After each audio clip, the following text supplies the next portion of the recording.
हरियाणा की हर अपडेट के लिए बेल आइकन दबाएं और सब्सक्राइब करें STV हरियाणा न्यूज।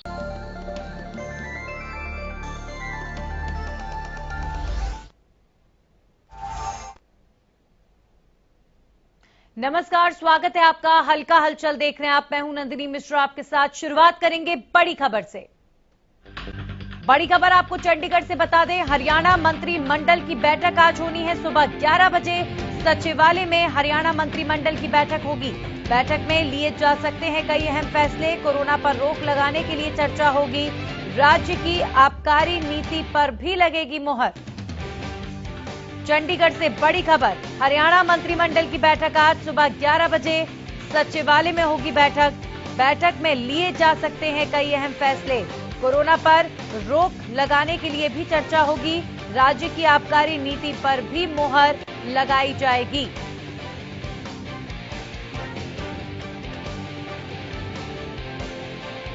तो आज हरियाणा कैबिनेट की बैठक हो रही है। 11 बजे सचिवालय में कैबिनेट मीटिंग होगी।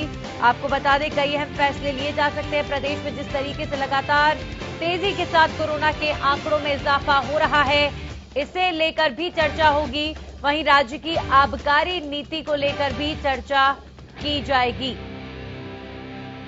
आज 11 बजे सचिवालय में हरियाणा मंत्रिमंडल की अहम बैठक।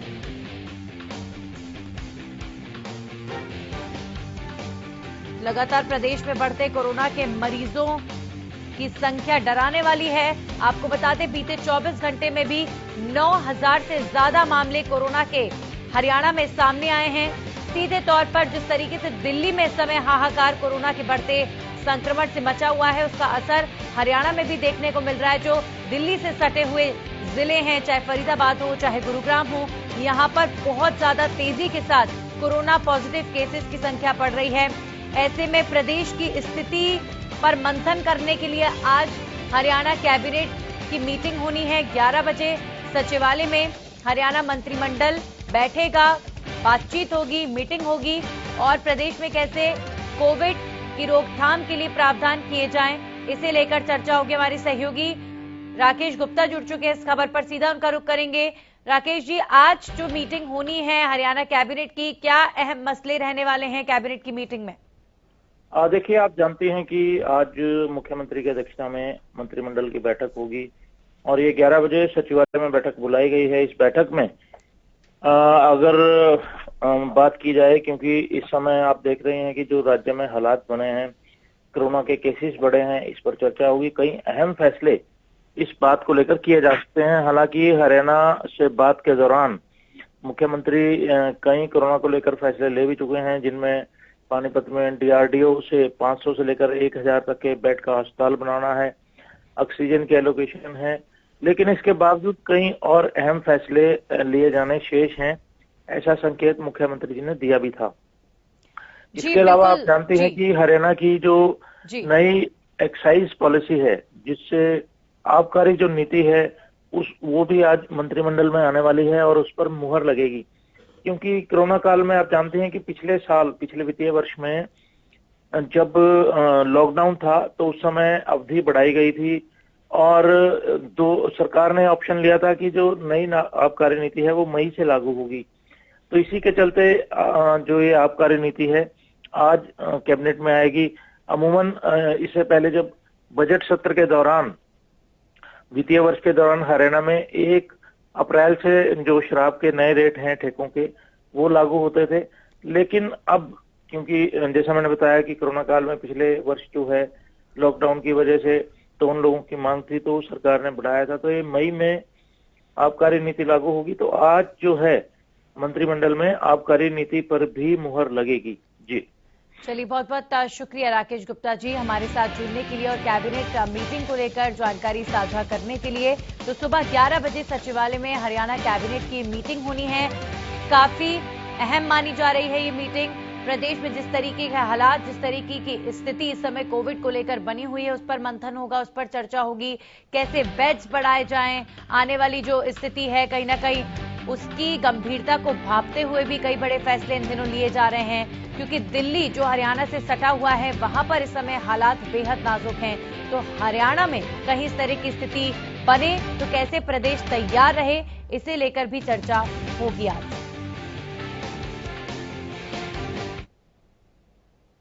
और अब रुक कर लेते हैं एक और बड़ी खबर का। हरियाणा में कोरोना की रफ्तार बेलगाम हो चुकी है। बीते 24 घंटे में हरियाणा में 9,623 नए मरीजों की पुष्टि। गुरुग्राम में 2,988 और फरीदाबाद में 1,339 केसेस सामने आए हैं। सोनीपत में 960 और हिसार में 664 नए मामले। करनाल और पानीपत में 548 नए केसेस। इसके अलावा बात करेंगे हम जींद की, तो वहां पर 344, भिवानी में 211 नए मामले, अंबाला में 258 और यमुनानगर में 253 केसेस की पुष्टि। फतेहाबाद में 240 और कुरुक्षेत्र में 235 नए केस सामने आए हैं। एक दिन में कोरोना से 45 लोगों ने दम तोड़ दिया है। प्रदेश में अब तक 3,528 मरीजों की मौत कोरोना के चलते हो चुकी है।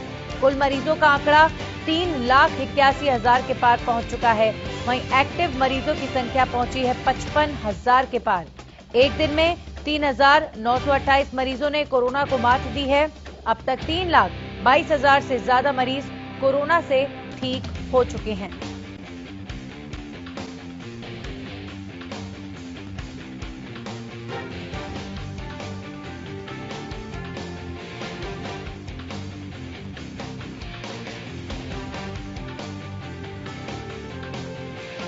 और इस खबर पर हमारे सहयोगी अनूप कुंडू जुड़ चुके हैं साथ ही, सीधा उनका रुख करेंगे। अनूप, बीते 24 घंटे में हिसार में क्या स्थिति?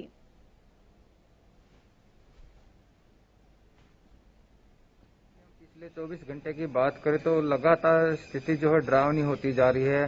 594 नए मामले आए हैं सामने, जो हिसार का अब तक के सबसे ज्यादा हाईएस्ट जो कोरोना के मामलों का स्कोर हम कह सकते हैं। और इसके साथ साथ मौत का आंकड़ा भी बढ़ा है। रिकवरी रेट भी लगातार गिरता जा रहा है। तो फिलहाल हम कह सकते हैं कि जिस तेजी से कोरोना के मामले सामने आ रहे हैं वो अपने आप में एक भयावह स्थिति पैदा करने वाले हैं। जी बिल्कुल, लेकिन आने वाली जो स्थिति है उसके लिए कितना तैयार हिसार? अस्पताल में बेड्स की बात करें, ऑक्सीजन की बात करें, तो प्रबंध कितने पुख्ता नजर आ रहे हैं? देखिए नंदिनी जी, जिस प्रकार से लगातार देश और प्रदेश में स्थिति बिगड़ती जा रही है उसको देखते हुए तो हम कह सकते हैं कि प्रबंध कुछ भी नहीं है। क्योंकि हिसार में अगर 24 घंटे में 594 नए मामले आ सकते हैं, जो हिसार का सबसे बड़ा रिकॉर्ड है, तो इस प्रकार से अगर मामले सामने आते रहे तो हिसार में भी स्थिति ज्यादा दिनों तक सामान्य नहीं रह सकती। लेकिन फिलहाल तक जो स्थिति है वो नियंत्रण में रह कह सकते हैं, क्योंकि यहाँ पर जो सेंटर बनाए गए हैं उस सेंटरों पे अभी तक बेड भी मिल रहे हैं और ऑक्सीजन की जो सप्लाई है वो भी ठीक ठाक चल रही है। जी बिल्कुल, तो अभी यानी कि जिस तरीके से मामले लगातार बढ़ रहे हैं, चिंताएं जरूर बढ़ रही होंगी अनूप, क्योंकि देखिए हरियाणा जो है वो दिल्ली से सटा हुआ है और दिल्ली में जो इस समय भयानक तस्वीर बनी हुई है, बेड्स नहीं है, ऑक्सीजन नहीं है, पेशेंट्स के लिए सरकारी अस्पतालों में डॉक्टर्स डरे हुए हैं कि आने वाले दिनों में ऑक्सीजन कैसे देंगे। तो ऐसे में जाहिर तौर पर एक वो जो खौफ है दिल्ली का, वो हरियाणा में भी लोगों को जरूर हो रहा होगा, क्योंकि अगर दिल्ली की तरह यहां मामले बढ़े, और चूंकि गुरुग्राम और फरीदाबाद की स्थिति ऐसी ही है क्योंकि वो दिल्ली से सटा है, कहीं जो दूसरे जिले हैं वहां पर भी ऐसी स्थिति बन गई तो जाहिर तौर पर बहुत बुरी कंडीशन हो जाएगी। बिल्कुल नंदिनी जी, जिस प्रकार से दिल्ली में मामले बढ़े उसको लेकर के पूरा प्रदेश चिंतित है और खास करके हिसार जैसा बड़ा शहर जो है वो भी बहुत चिंता में है। क्योंकि पहले हिसार में खुद के ही इतने ज्यादा मामले एक्टिव हो रहे हैं, उसके साथ सीधा हिसार दिल्ली से जुड़ने वाला एक ऐसा जिला है जहां पर लोगों की चिंताएं बढ़ रही है। तो इसमें सबसे जरूरी ये है कि लोग एक तो पैनिक ना हो इस चीज को लेकर के, दूसरा अपने आप को जरूर बचाने की कोशिश करें, क्योंकि सरकार अकेली इतना प्रबंध नहीं कर पाएगी जितना लोग खुद भी कर सकते हैं। लोग अगर जरूरत के अनुसार घरों में रहें, मास्क का प्रयोग करें, सोशल डिस्टेंसिंग का पालन करें, इस बीमारी से बचा। चलिए, बहुत बहुत शुक्रिया अनूप आपका तमाम जानकारी के लिए। अब हमारे सहयोगी जितेंद्र हमारे साथ जुड़े हैं पानीपत से, सीधा उनका रुख कर लेते हैं। जितेंद्र, अगर पानीपत की बात करें तो बीते 24 घंटे में पानीपत में कितने मामले?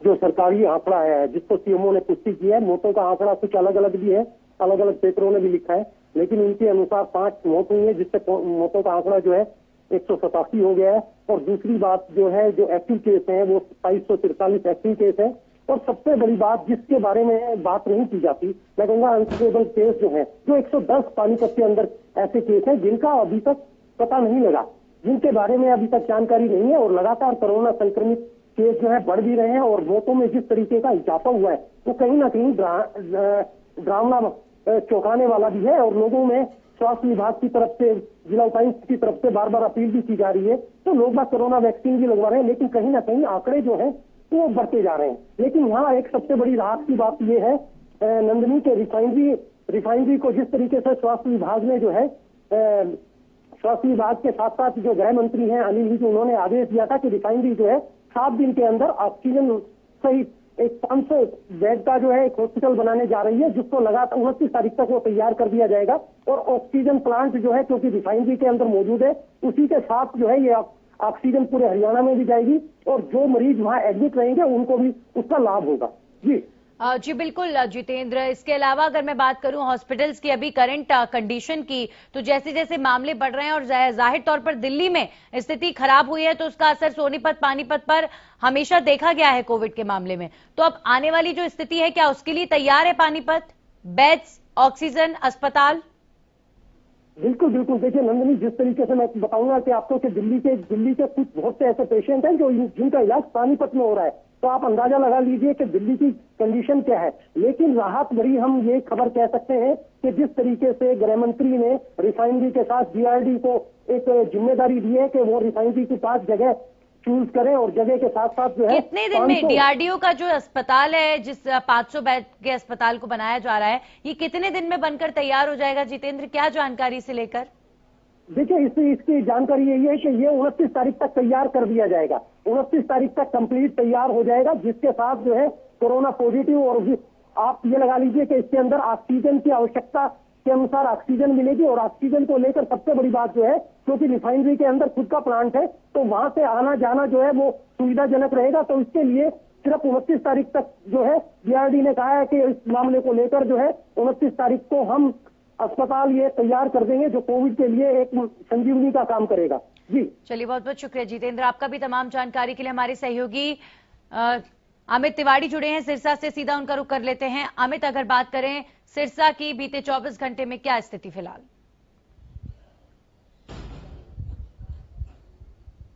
जी नंदिनी, अगर बात करें कोरोना संकट की, तो जिस प्रकार से अगर पेशेंट बढ़ते जा रहे हैं, जो स्वास्थ्य विभाग है उसका कहना है कि एक सप्ताह के भीतर ही 1000 पेशेंट आए हैं, और अभी भी सिरसा में करीब 1350 एक्टिव केसेस हैं। तो ऐसे में लगातार केस बढ़ रहे हैं। कल की बात करें तो 140 के करीब केस आए थे। तो ऐसे में जो 100 से ऊपर का आंकड़ा है वो यहां लगातार छूता जा रहा है। पिछले हफ्ते की कंडीशन काफी खराब रही थी, और दूसरी ओर जो प्रशासन की ओर से यह भी दावा किया जाता है कि ऑक्सीजन और बेड की जो है वो पर्याप्त व्यवस्था सिरसा के अस्पताल में है, और अगर जरूरत पड़ती है तो निजी अस्पताल भी जो है वो हायर कर लिए जाएंगे, उन्हें भी कोविड सेंटर के रूप में उनका इस्तेमाल किया जाएगा। तो उनकी तरफ से दावा यही है कि स्थितियां बिल्कुल उनके पक्ष में है, उनकी नियंत्रण में है, तमाम तरह की तैयारियां हैं। तो ऐसे में केस अगर लगातार बढ़ते जा रहे हैं, वो एक चिंता का विषय है, क्योंकि उसके साथ साथ महंगाई और जो तमाम तरह की समस्याएं हैं वो भी आ रही हैं। इम्यूनिटी बूस्टर जिन्हें माना जाता है, ऐसे फल हैं, कीवी हैं, नारियल पानी है, इनके रेट जो है वो तकरीबन डबल से भी ज्यादा हो चुके हैं। तो ऐसे में प्रशासन को इस ओर भी ध्यान देना होगा, तमाम तरह के उपाय करने होंगे, ताकि महंगाई जो है वो कुछ न कुछ उनके नियंत्रण में रहे, और जो बाजार में स्टॉक की जो एक चल रही है कोरोना संकट को देखते हुए, उस पर भी नियंत्रण की जरूरत है। जी नंदिनी। जी जी बिल्कुल, ये बहुत महत्वपूर्ण बात है, और वाकई इस पर ध्यान जाना चाहिए कि इतना बुरा समय चल रहा है, महामारी चल रही है, लेकिन फिर भी जो जरूरत का सामान है उसकी कालाबाजारी हो रही है। हर चीज की कालाबाजारी हो रही है। आप देखिए, दिल्ली में ऑक्सीजन की कालाबाजारी हो रही है, दवाइयां जो महत्वपूर्ण होती हैं उनकी कालाबाजारी हो रही है। हरियाणा में भी कई इस तरीके के मामले सामने आए। तो अमित, वाकई ये बहुत चिंता का विषय है कि आज जब हम इस राह पर खड़े हैं, जब हम इस समय पर खड़े हैं जहां सब कुछ बहुत गंभीर है, और ऐसे में जरूरत का सामान, उसकी कालाबाजारी होना, लोगों को महंगे दाम पर मिलना, अपने आप में सरकार को और प्रशासन को जरूरत है कि ऐसी कालाबाजारी पर रोक लगाई जाए। जी बिल्कुल नंदिनी, अगर सिरसा की बात करें तो अभी स्वास्थ्य विभाग की ओर से जो सीनियर ड्रग कंट्रोलर हैं उनकी नियुक्ति की गई है, विशेष रूप से जो ऑक्सीजन की व्यवस्था को देखने के लिए। तो कुछ इस जो बाजार है, जो खुला बाजार है जहां किराना का सामान है, उस पर भी किसी प्रकार से कोई एक ऐसी जो अधिकारियों की तैनाती होनी चाहिए जो इस पर भी नियंत्रण रखे। बाजार में जो फल फ्रूट हैं वो जो उनके बेतहाशा दाम बढ़ रहे हैं, नारियल पानी का जैसे मैंने बताया करीब 80 रुपए का नारियल पानी बिक रहा है, जो अप्रैल अगर 2020 की बात करूं तो वो 30 रुपए में मिल रहा था। ऐसी इसी तरह से कीवी है वो 20 रुपए की मिलती थी और जो आज उसका रेट 45 और 50 रुपए के पास पहुंच चुका है पर पीस के हिसाब से। तो इस तरह से जो रेट बढ़ रहे हैं वो क्यों बढ़ रहे हैं? क्या पीछे से जो उनकी सप्लाई कम हो रही है या कोई स्टॉक कर रहा है? तो इस तरह की बातों को है वो निगरानी में लेने की जरूरत है। अगर प्रशासन सतर्कता से काम करेगा, सरकार थोड़ा सा सतर्कता से रहेगी तो काला बाजारियों पर लगाम लग पाएगी। जी नंदिनी। चलिए, बहुत बहुत शुक्रिया आपका अमित तमाम जानकारी के लिए। अब हमारे सहयोगी लाजपत सोनीपत से हमारे साथ जुड़े, सीधा उनका रुख कर लेते हैं। अगर लाजपत बात करें सोनीपत की तो बीते 24 घंटे में यहां पर कितने मामले?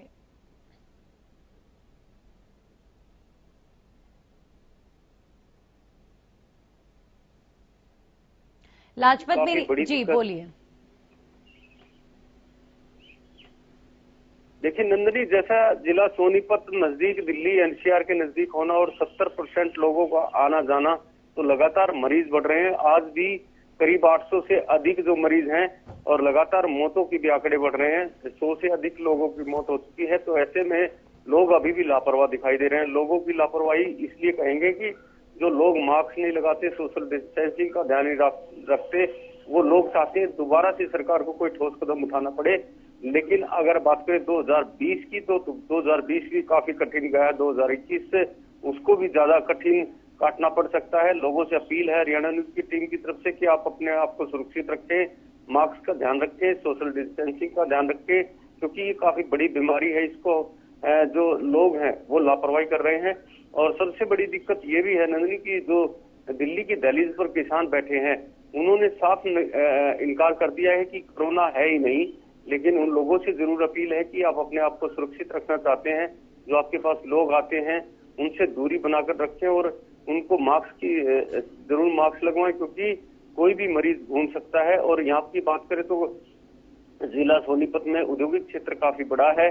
औद्योगिक क्षेत्र से जो माइनर लोग हैं, जो मजदूर हैं, मजबूर कमाने के लिए आए थे, खाने के लिए आए थे, वो पलायन कर रहे हैं। तो ऐसे में जो लोग पलायन कर रहे हैं उनका कोरोना टेस्टिंग नहीं हो रहा। फैक्ट्री मालिकों की काफी बड़ी लापरवाही देखने को मिल रही है। फैक्ट्री मालिकों की लापरवाही इसलिए कि जो लोग पलायन कर रहे हैं या घर जा रहे हैं, छुट्टी लेकर जा रहे हैं, किसी भी मजबूरी, उनका कोरोना टेस्टिंग नहीं करवाया जा रहा है। तो आप अंदाजा लगा सकते हैं, अगर कोरोना पेशेंट अलग अलग स्टेट में जा रहे हैं तो आप अंदाजा लगाइए कितनी ज्यादा बड़ी बीमारी फैल सकती है। इस पर कोई विशेष ध्यान नहीं दिया जा रहा।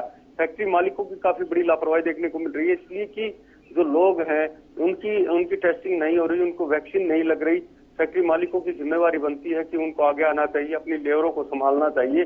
दिल्ली में लॉकडाउन होने के बाद जो फैक्ट्रियों में मजदूर हैं वो पलायन कर रहे हैं, क्योंकि दिल्ली से ज्यादातर जो है फैक्ट्री मालिक हैं और वो अब लॉकडाउन की वजह से फंस चुके हैं। तो इसलिए मजदूर जो है वो भी पलायन कर रहे हैं।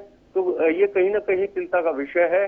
और लगातार जो है स्वास्थ्य विभाग की टीम लगा लीजिए या पुलिस का प्रशासन लगा लीजिए, इनके सामने काफी बड़ी चुनौती है, क्योंकि कोरोना योद्धा है। ये कोरोना योद्धा इसलिए कहेंगे कि स्वास्थ्य विभाग की टीम जो है वो लगातार कोरोना जो पेशेंट है उनसे अपनी जान को जोखिम में देकर उनके इलाज के लिए लगे हुए हैं। और पुलिस प्रशासन को कोरोना योद्धा इसलिए कहेंगे कि पुलिस प्रशासन भी यहाँ पर समझाता हुआ नजर आ रहा है। चालान काटे जा रहे हैं।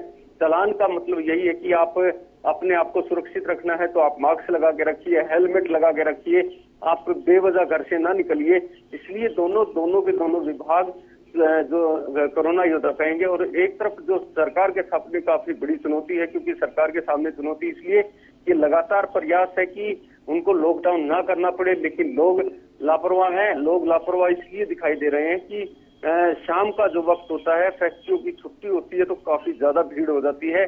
औद्योगिक क्षेत्र की बात करें तो जो अवैध मंडी लगती है वहां पर काफी भीड़ हो जाती है। जो अवैध मंडी है, जो सब्जी मंडी है, वो जो लोग वहां पर भीड़ में फंसते हैं तो आप अंदाजा लगा सकते हैं कि ये बीमारी कितनी ज्यादा फैलती हुई नजर आ रही है। प्रशासन को आगे आकर ये इन पर ध्यान देना चाहिए ताकि ये भीड़ ना लगे और इस तरह की कोरोना की जो बीमारी है, महामारी है, इस पर कंट्रोल किया जाए।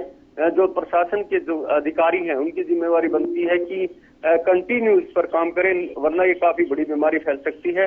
लोगों के अंदर जो एक जो है डर निकल चुका है कि कोरोना कोई बीमारी नहीं है, लेकिन हरियाणा न्यूज की टीम लगातार अपील करती है कि आप इस बीमारी से बचें और सोशल डिस्टेंसिंग का ध्यान रखें, मास्क का ध्यान रखें और अपने आप को सुरक्षित रखें, वरना आपकी वजह से आपका परिवार, आपका गांव, आपका क्षेत्र जो आफत में आ सकता है। लेकिन लोग लापरवाह हैं, भीड़ में जाते हैं, मास्क का ध्यान नहीं रखते, सोशल डिस्टेंसिंग का ध्यान नहीं रखते।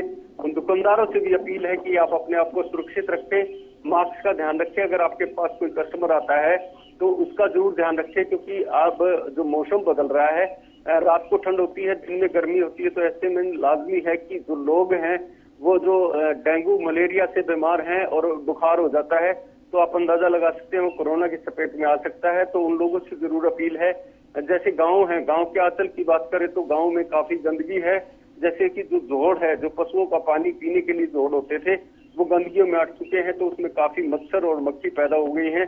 तो गांव में भी अब ये बीमारी अपने पैर पसार रही है, लोगों को काफी दिक्कत हो रही है। ऐसे में जो सरपंच हैं मौजूद हैं गांव के, उनकी जिम्मेवारी बनती है कि उनको आगे आना चाहिए, क्योंकि देखिए जैसे लगातार बीमारी अपने चरम सीमा पर है, लेकिन लोग लापरवाह हैं।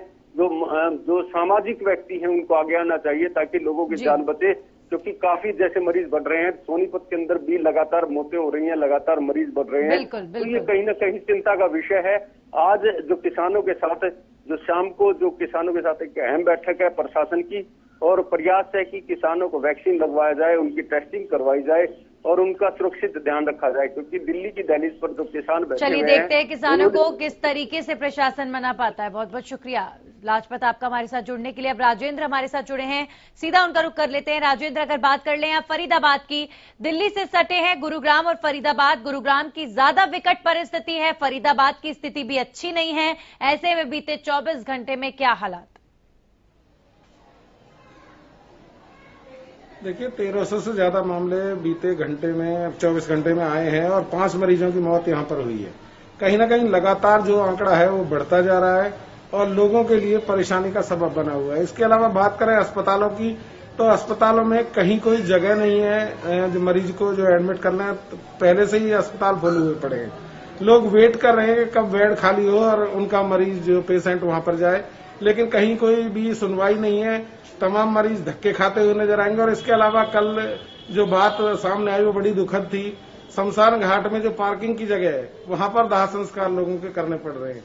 तो कहीं ना कहीं एक विकट समस्या जो है लोगों के लिए यहाँ पर इस बीमारी ने बना दी है और लोग है कि समझने का नाम ले रहे हैं, उसके बाद भी लोग लापरवाही करते हुए देखे जा सकते हैं। जी चलिए, बहुत बहुत शुक्रिया राजेंद्र आपका भी हमारे साथ जुड़ने के लिए। तो जाहिर तौर पर जिस तरह की स्थिति इस समय हरियाणा में बनी हुई है, अभी वक्त जो है वो बिल्कुल भी लापरवाही का नहीं है। ये वक्त सिर्फ और सिर्फ सावधानी का है, ये वक्त सिर्फ और सिर्फ अपने आप को सुरक्षित रखने का है, क्योंकि जरा सी लापरवाही कहीं ना कहीं आपकी जिंदगी के लिए सबसे बड़ा नुकसान लेकर आ सकती है, आपके लिए वो स्थिति ला सकती है जो आपने कभी सपनों में भी नहीं सोची होगी। इसीलिए सुरक्षित रहें और डरें, कोरोना से डरने की जरूरत है, प्रशासन से ना डरें, कोरोना से डरें। इसीलिए मास्क पहने और अपना ध्यान रखें। इसी के साथ ही हल्का हलचल में इतना ही।